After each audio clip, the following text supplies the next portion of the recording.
to be here. One thing that happened 1 minute before I started is that all of my fonts were changed to bold. So if it feels like I'm shouting at you, it's really by accident. So somehow, I'm not really sure how that happened.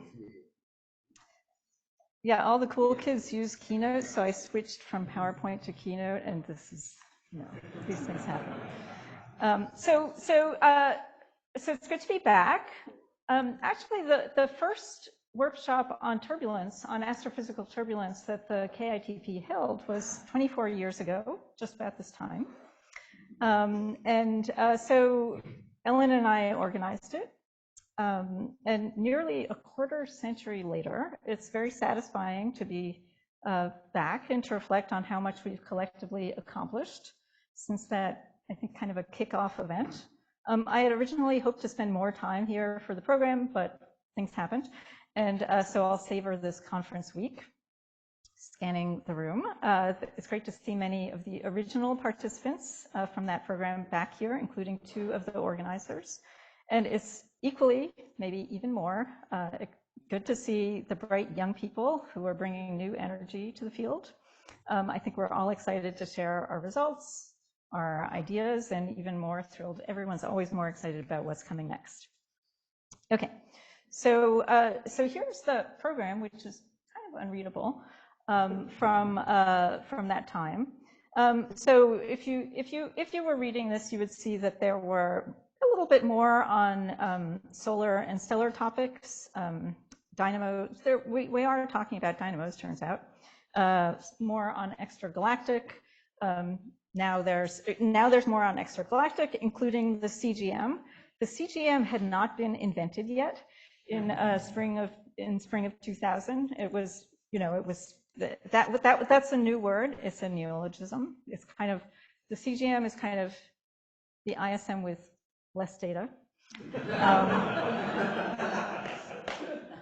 So there was this session on numerical models. There were actually, numerics were actually discussed in some of the other sessions as well. But, in the present moment, I think every talk is going to talk about numerical simulations to some extent. So that's a real revolution. So my own talk, so one thing to notice about this, notice the aspect ratio. So I had acetate slides, as did everyone else.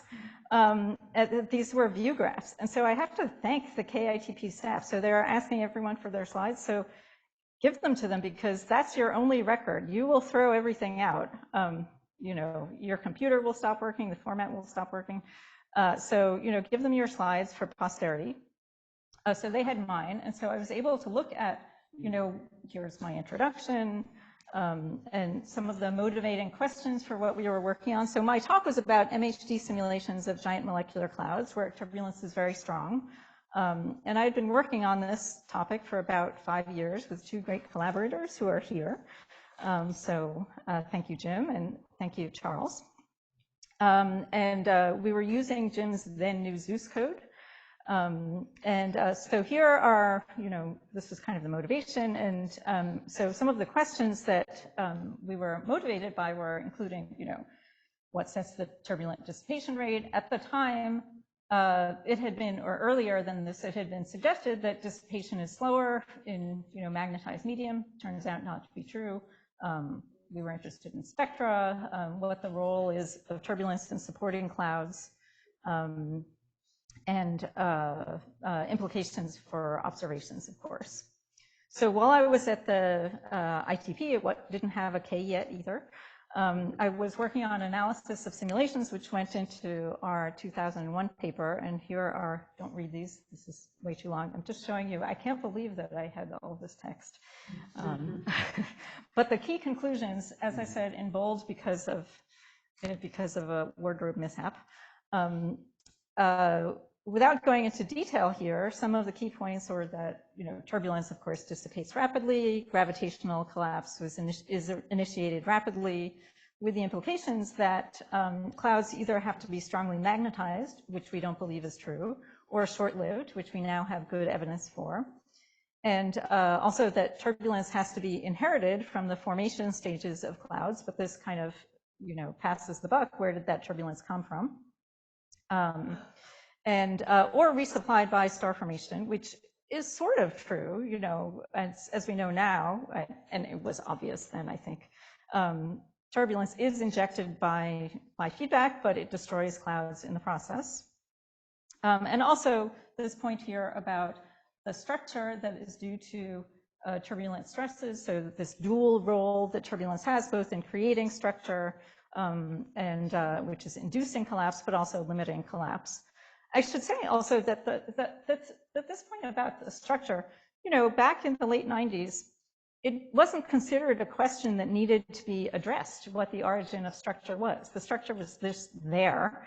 And it was, once we started doing the simulations and realizing that the structure actually can be traced back to the turbulence itself. So it became key evidence of the turbulence, the log normal PDFs, et cetera. Okay, so the meta conclusion, though, from 2000 was that it's kind of necessary to study GMCs in the context of the ISM rather than as isolated entities. And so over the years since then, I've been working with many students and postdocs in developing increasingly realistic models of the whole ISM system in all of its glorious complexity. So what I'm showing you here is from one of our most recent simulations, where we're focusing on a kiloparsec scale patch. This is what you see face on here, and edge on slices through that. This is with solar neighborhood conditions. I'll talk about other conditions. And you can see, various things that are happening. So this is surface density, and you can see, high surface density GMCs condense out, then they're dispersed once stars form. Those are star clusters, as indicated by the colored points here. So from these simulations and others that we've done focusing on individual GMCs at much higher resolution, it's clear that the clouds are destroyed rapidly after the onset of star formation. And that's largely due to ionizing radiation shown here. This is with ray tracing simulations, and you can see the photoionized gas here is showing up in the emission measure. The star clusters are also, of course, sites of supernovae from the high mass stars that are there. That's what creates this red stuff, the hot medium, which is at 1 million or more degrees. These supernova remnants combine with other supernova remnants to produce super bubbles that expand and drive turbulence in the warm and cold gas. So what you're seeing is the higher density part here. Blue is cold, yellow is warm ISM. And the outflows, which you can see in these velocities. So there are winds driven by this turbulence, by the energy inputs. And of course, you can directly see the turbulence. Okay, so this is kind of, I would say, a state of the field now summary. So I already mentioned these first 3 items. And related to the fourth, I probably won't have time, but if I do, I have one slide that I can show about work we've been doing on small scales, focusing on the detailed role of turbulence in the star formation process. But ask me about that another time this week if I don't get to it. So I think it's quite clear now that you can't sort of consider star formation or the ISM state as kind of autonomous. They really co-regulate each other. The pressure has to satisfy laws of momentum energy conservation because it appears in both of those. The gravity enters in, the momentum equation. There are also heating and cooling, driving and dissipation. And the star formation on large scales, or the star formation efficiency on the scale of individual clouds, has to be modulated in order to provide the necessary energy to maintain this state. So I'll get to this idea of co-regulation in a minute, but first I wanted to say a word about energy inputs. So the vast majority of energy in the ISM comes from stars as radiation. So this is just showing, straight from Starburst 99 with a fully sampled IMF.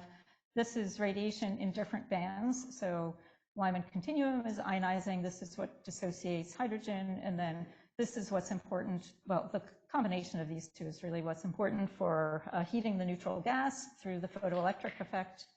So those are our radiation bands. And then just for reference, you can also see, relatively speaking, this is energy input from supernovae. This is down by an order of magnitude, and from the radiation. And then shown here are some momentum inputs as well. This is integrated momentum input.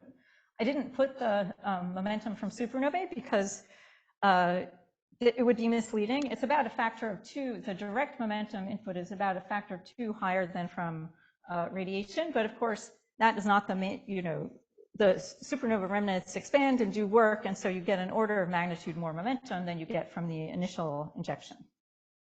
Okay, so a key concept for understanding the star-forming ISM is the concept of feedback yield. That is, what does that energy actually do? And you can show pretty easily that in equilibrium, the pressure has to be proportional to the star formation rate per unit area. And so for thermal pressure, you're just doing balance of cooling with heating, and the heating is proportional to the radiation field, and the radiation field is proportional to the FUV per unit area, and that's proportional to the star formation rate because most of that energy comes in the first 40 million years. So that gives a thermal pressure that's proportional to the star formation rate per unit area, where that coefficient is what we call the thermal feedback yield. And that's proportional to kind of a cross-section for absorption divided by the rate coefficient for emission that determines the cooling. For turbulent pressure, it basically ends up being proportional to the momentum per unit mass, so momentum from one supernova divided by 100 solar masses. And this gives correspondingly a turbulent yield. And then that turbulence combined with the shear drives a dynamo so that you get magnetic pressure, which also ends up scaling with the star formation rate per unit area. So just putting in numbers, this yield would be about 1,000 kilometers a second. It has conveniently units of velocity rather than some crazy unit. So for solar metallicity. Okay, so another key point is that disk galaxies are, in dynamical equilibrium vertically, and you can, ask what the weight is, and the weight is just equal to the gas surface density over 2 times the average gravity, and you can write that a couple of different ways. This is in terms of this first term is from the gas gravity, the second is the stellar gravity, and then that's dark matter, which is usually small. That's actually not true. You can't count the time when I had nothing projected. I have a timer here. So this weight has to be balanced by the sum of the individual pressure terms, of which the turbulent, thermal, and magnetic terms are the largest. And I'm showing for different simulations here that these terms balance. This is, the pressure, that's the weight. They do match each other. Okay, so this then gives you, you can put this together and turn this into a prediction for at what rate do you use up gas. That is, take the amount of gas, divide by the star formation rate, and you can write that in terms of this yield and the pressure, or in terms of the weight. And so I've written it 2 different ways. One where you have the relationship between the depletion time and the dynamical time, and one where you write the depletion time in terms of this yield and the gravity. If you look at it this way, you can see why is star formation inefficient? It's because this yield is 1,000 and the velocity dispersion is 10, so that's a factor of 100. If you look at it in terms of the yield and gravity, you can see kind of pretty directly that higher yield gives you a longer depletion time, higher gravity gives you a shorter depletion time, pretty straightforwardly. Oh, and agrees with observations. And this is just showing the component yields where the thermal yield is decreasing at high pressure and surface density, basically because the radiation cannot propagate as far. The turbulent yield is relatively constant as a function of pressure. So in addition to this yield, of course, you would like to know how the velocity dispersion, which is largely due to pressure, depends on environment. And that's essentially, it's an effective equation of state. So we people who care about turbulence, care about the details, but many people just say, oh, effective equation of state, and they're done. So we want to help them out a little bit. And ask, how do these depend on environment, that is, the conditions in the galaxy? Are you in a starburst galaxy? Are you in a high redshift galaxy? Those have different conditions in terms of their weight or pressure and in terms of metallicity. So just, I'm preaching to the choir here, but this is kind of different from what people do in cosmological simulations, where the depletion time is just proportional to the free fall time with some constant coefficient. And you can see how different that is, because here we have this yield factor and gravity, and this is not a constant. That varies with conditions, as I just showed you. So the that ratio is not a constant ratio. And this is just comparing, in TNG 50, this is a constant ratio of depletion time to dynamical time, but we would say that the depletion time actually gets shorter relative to the dynamical time in high pressure conditions.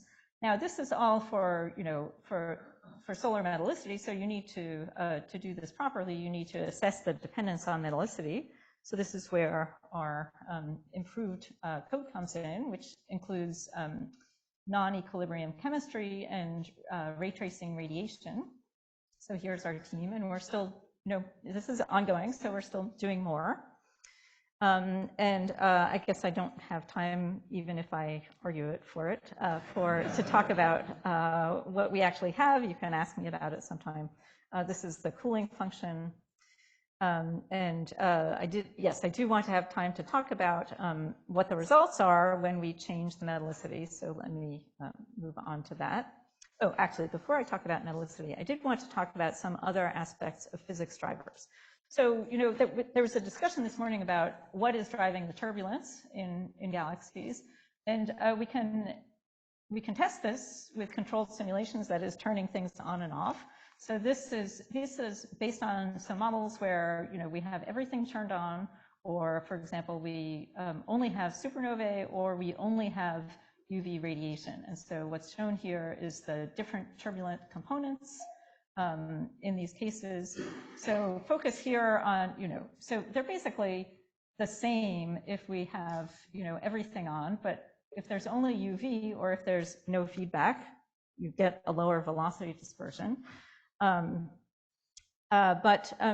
One thing is that the no feedback model may look, only slightly different from the others here, but do not be misled. So this is the no feedback model. Okay, the star formation rate, has a tremendous burst. You use up all the gas, and then it's like this. So, you can't just use like large-scale gravity to drive turbulence. It does not work. It gives you something completely unphysical, so that's no feedback. And we had a little bit of heating so that it actually was not just completely cold, but it doesn't give you anything like a real galaxy. So what about the case with UV? I'm going to just show this and then I'll stop. That's fine. No problem. Because I wanted to say something about the turbulence here. So, there's a trade-off between this feedback yield, and here it says I've only done 18 minutes and 45 seconds. So this is the yield, which comes in the numerator. So for UV, that's lower, but the velocity dispersion is also lower. So there's this kind of trade-off that, it gives you this thinner, colder disk, but has still a similar star formation rate. And I won't talk about the metallicity unless people ask me.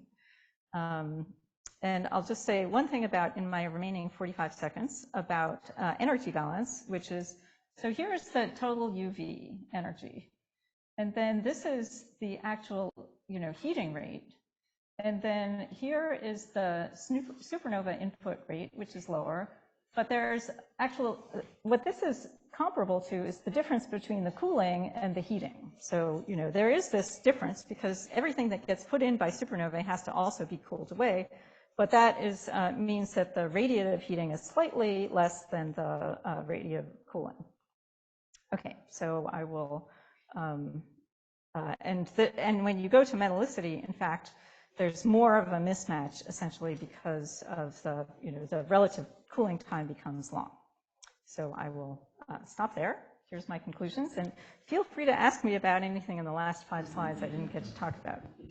Thank you very much, Eve. So if you have questions, please come to the mic. Yeah. Hi, Eve. How does metallicity affect feedback? And in particular, do you expect any relationship between metallicity and turbulence?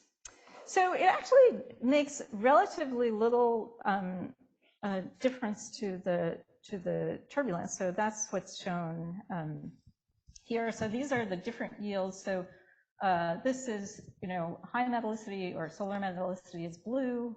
Red is 1/10 lower metallicity. So this is the thermal yield. So that's going up at low metallicity. And the basic reason is that radiation can propagate further, at low metallicity. So even though the heating rate is lower because there's less dust, so less photoelectric effect, and the cooling rate is also lower, but the main effect is actually, those both go together. But the radiation is propagating further, so you get more thermal yield. And that means that at the lowest metallicity, the thermal yield can actually be higher, as you can see. It's higher when you're also at low pressure than the turbulent yield. So the turbulent pressure, the yield really isn't that much different as a function of metallicity. It has some variation. So but it's really not varying that much, and it's also not varying that much at different pressure. Here is the turbulent velocity dispersion. So you can see, the blue points are simulations at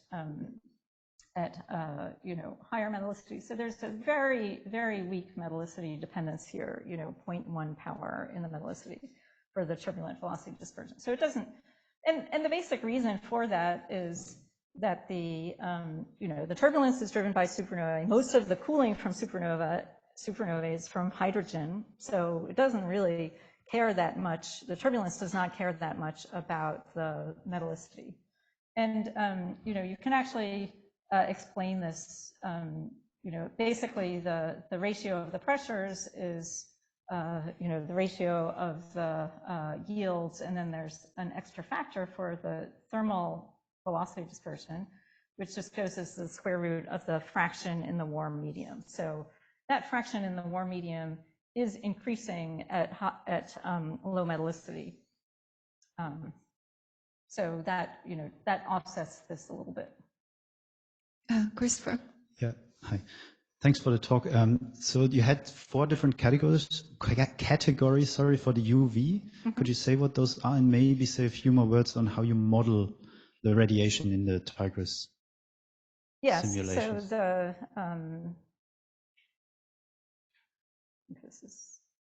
so these are the bands that you can see. So this is Lyman continuum here. This is Lyman-Werner, because we also want to be able to do molecular hydrogen formation and dissociation directly, where we have a shielding function. So this is using adaptive ray tracing for the Lyman-Werner. It's kind of it's sort of you have so this is the part that is just dust attenuation. This part is the self-shielding function, which depends on the column of hydrogen along each individual line of sight. So you have that has to be done in a very special way, because you're basically looking at the wings. And so you have to model that, and we use the Drain and Bertoldi self-shielding function. So it's actually 3 bands of UV, and then we have 1 band which is optically thin, which we use to, just kind of as a point of comparison. So just, just to get the distance, essentially. Did you have other questions about radiation? No, I guess it's pretty clear. So you don't have radiation transport, you have a cooling function, but you have from the stars, you have direct radiation, or is it actually radiation transport? It's adaptive ray tracing radiation throughout the whole medium. Every ray splits.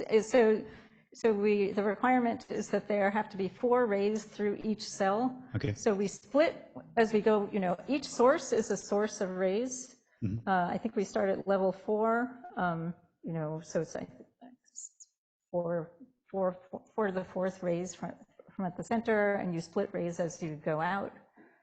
So is it a variable adding tensor moment method, or is it just a ray tracing, basically? It's but ray with tracing. not so many rays, basically. It's a lot of rays. They split. It's 4 rays per cell. Yeah. 4. You mean 4 directions? From each source particle, which is producing. So you deposit photon packets. They move through the grid. They at the block boundaries, they sit and wait until there's a step for message passing, for moving the photon packets to neighbors. So you do that, you optimize the efficiency. You don't want to do them individually, but you don't want to wait until there are too many. So that's optimized, how long you wait for the message passing. It's asynchronous. But the rays split as they go out, because you want to have enough rays from each source arriving at each cell. And that requirement is 4 rays from each source through each cell. It's a lot of rays. Okay, thanks. So the second speaker, could you come to, Kahu? This is very nice work, and I like it very much. I just want to know a little bit more about the cosmic ray part, because I think there are a lot of factors. So these simulations don't have cosmic rays, but we have other simulations with cosmic rays. This is actually something that I'm interested in. How would that change your power effect in terms of the starvation rate? How does it change what? How does the inclusion of cosmic ray effects changes the starvation rate? Oh, it doesn't affect it at all, because the cosmic rays are, they just propagate completely through the warm and cold gas, because the scattering rate is extremely small. So the cosmic ray scale height is very large compared to the warm cold gas scale height. So I can show you one paper that shows you something very different. So I will say, though, the cosmic rays are important for ionizing the gas. Mm-hmm. So the cosmic rays ionize the gas. Cosmic ray heating is not heating, but cosmic ray ionization is the main source of ionization in the warm and cold gas. Mm-hmm. And getting that correctly, oh, look, I even wrote it here.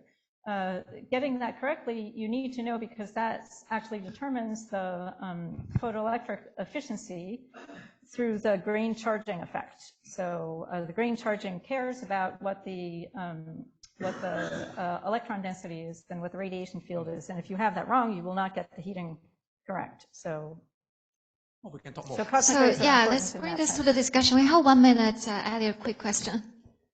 Another context in which people have invoked gravity as driving turbulence is accretion onto galaxies rather than internal dynamics. Do you have any thoughts on that? I mean, people have looked at, how significant the turbulence that's driven if you just kind of allow material to fall in, and it doesn't seem like it's really that much. So. Okay, thank you very much, Eve.